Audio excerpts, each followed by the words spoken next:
के ते घुमनवा कभी कभी मरद पर छौड़ी करही घुमनवा।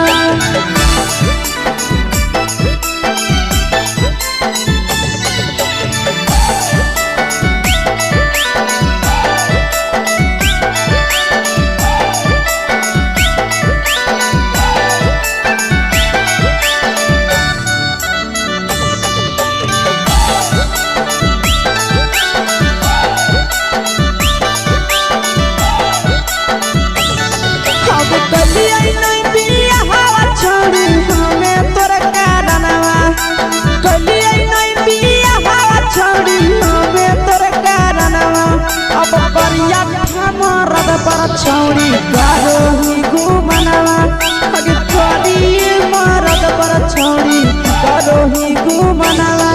अगे सोना के चिड़िया हाथ से छुटल छछनो है पारनवा। सोना के चिड़िया हाथ से छुटल छछनो है पारनवा। अगे करिया मरद पर छौड़ी करही घुमनवा। अब करिए भातार पर छौड़ी करही घुमनवा।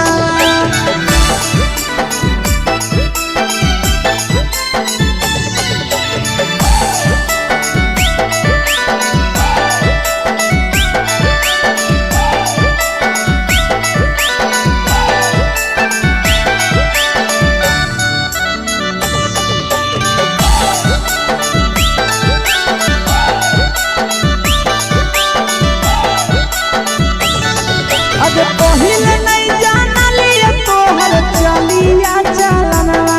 अगे पहिले नहीं जानलिए छौड़ी ऐसन हौ चलनवा। अगे सुंडा मरद पर छौड़ी